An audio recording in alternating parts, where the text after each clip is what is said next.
This is a game changer. Leatherman, the powerhouse of multi-tools, is making history. For the first time ever, they're making knives. But can a company known for their versatility compete with the best? We had to get answers. So George and I flew to Leatherman East to get a behind-the-scenes tour of their new knife factory and a first look at the new lineup. You're not gonna wanna miss this. So Jeremy, tell me what goes on here at Leatherman East. So Leatherman East is Leatherman's new manufacturing space, really centered around making knives and flexible manufacturing. Our main manufacturing facility is really good making multi-purpose plier tools. Here, we're really centered on making high quality knives. Let's go check out the process of how these knives are made. Let's do it.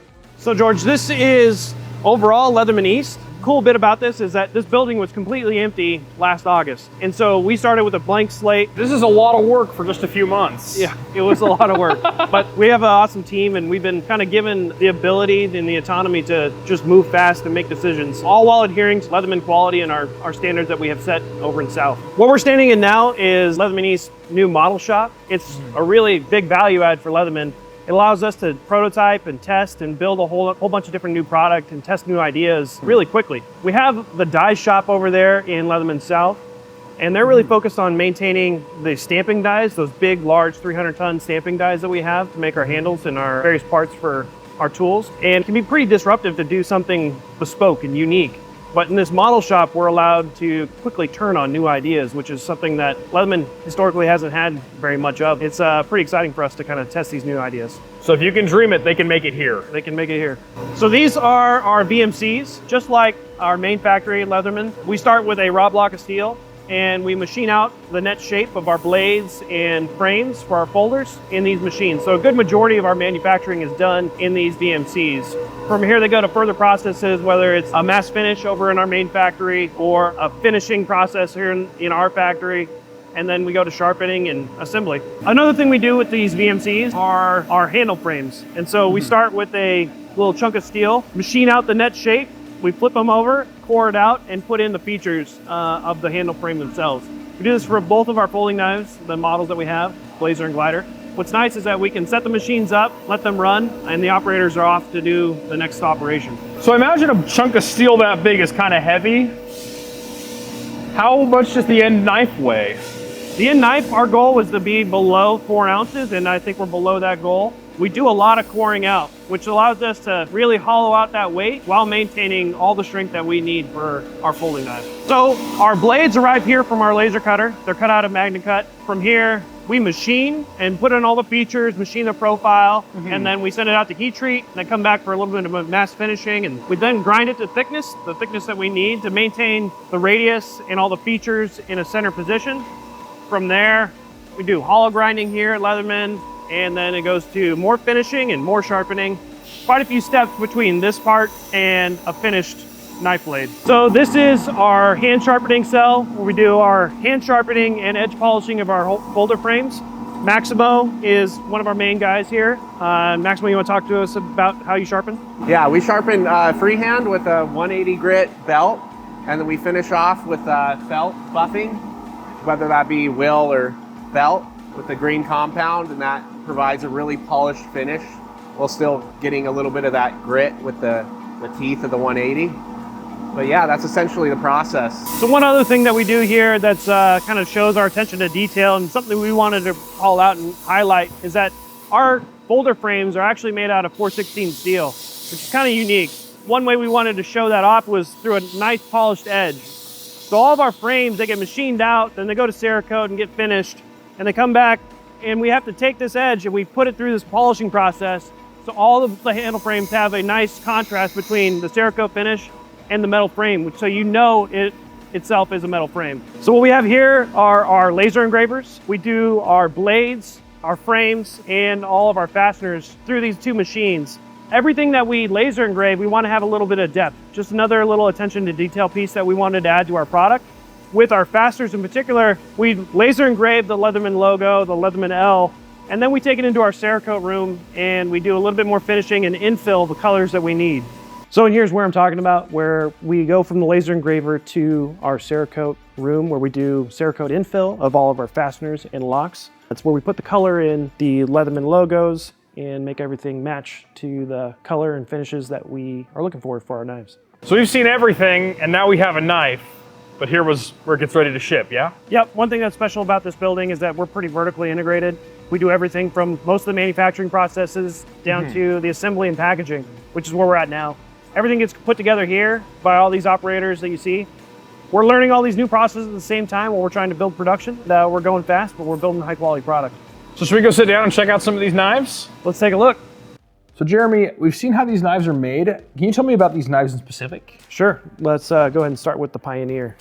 The knife itself, G10 handles, Magna Cut blade, full tang. We have jimping on the front.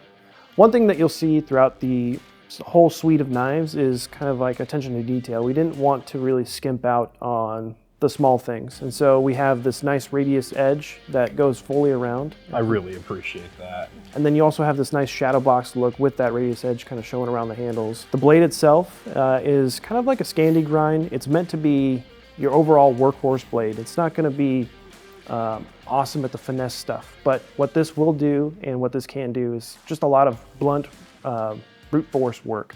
So it's kind of, we're positioning it more towards like a survival edge type knife. Take it out in the woods, build a lean-to, that type of thing.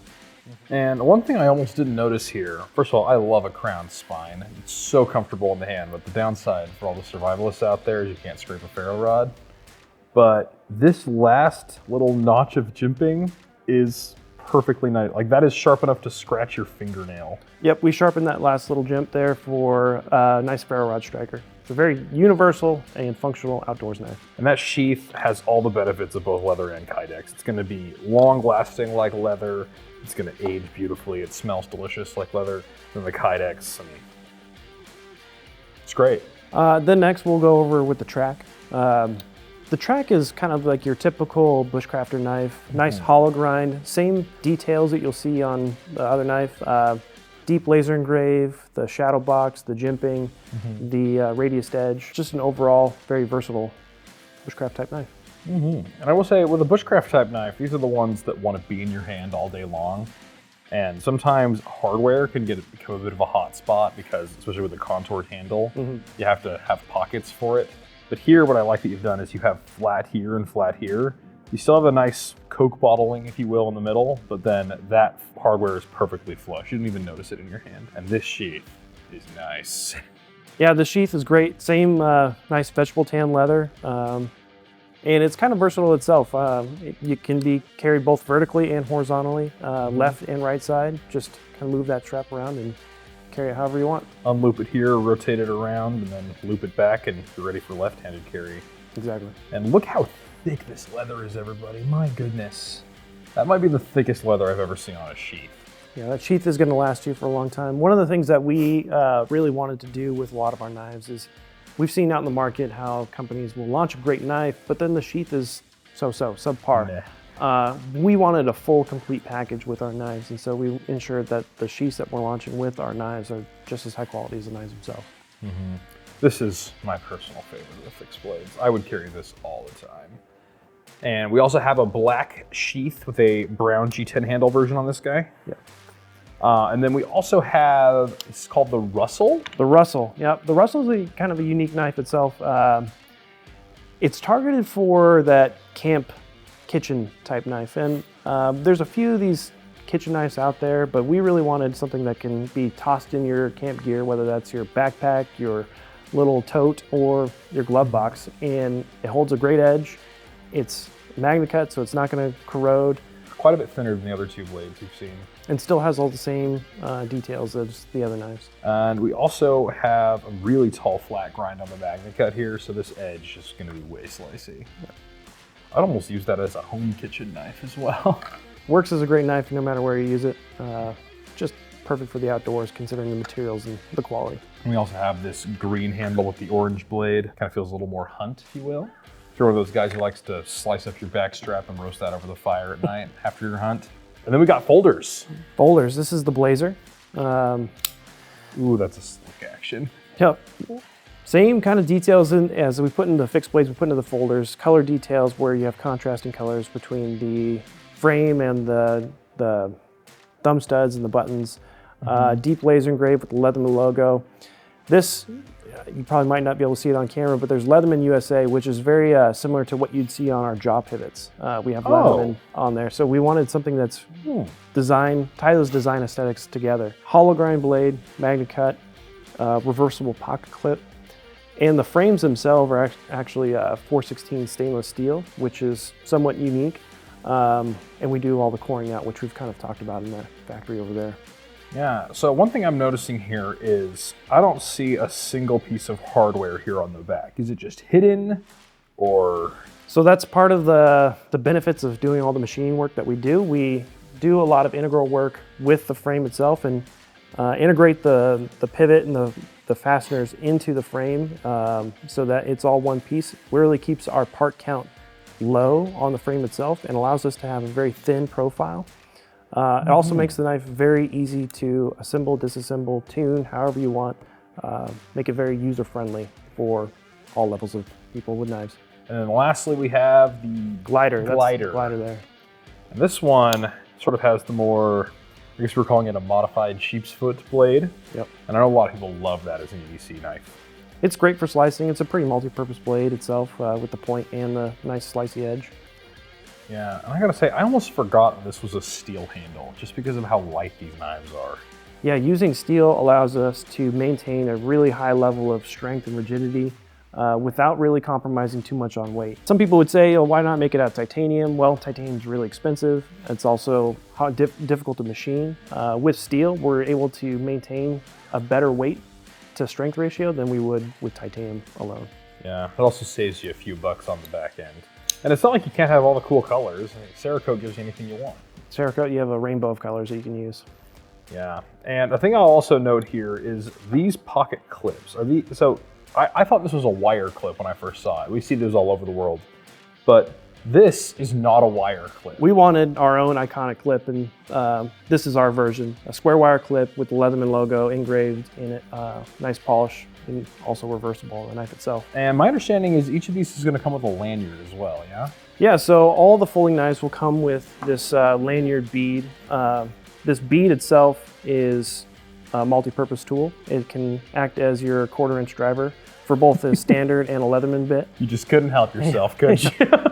And in the package with the knife, we'll send the consumers a Torx bit that works with the bead, so you can tune and disassemble your knife right out of the box. See, that is bold for a knife company. Like, you have so much engineering that goes into this to make sure that there's so few failure points that it's not just like disassemble at your own risk, disassembly voids your warranty. You're like sending them the tools and say, go right ahead. I think we just know our customers, and we know that they're gonna want to adjust the knife so it feels the way that they want it, and we figured we'll give them the tools to do that.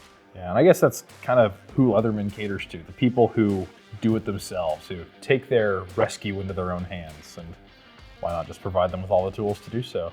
Which is also the reason why we're really moving towards doing more knives, because knives is just another tool. It doesn't have to have a pair of pliers in it to be used for the expected and unexpected, like Leatherman always tries to provide. And so my last question for you is, as the manager of the machine shop, the person who's brought this whole vision to life, what's your favorite part here? What's the most Leatherman thing about this new knife line? I personally love how we've just gotten as far as we have to make such a quality knife, and it's unique enough that it feels like a very Leatherman product, but it also feels like it fits within the knife community just as well. I'm really excited to see what comes out of Leatherman East next. I know that we have big plans, and I know that factory is capable of a lot more. And I met the team. It's an elite group of knife makers, and I can't wait to see what's next. Would like to send a special thank you to Ben, Jeremy, and the entire Leatherman team for having us here this week. And if you're watching this video right now, you can get these knives at bladehq.com.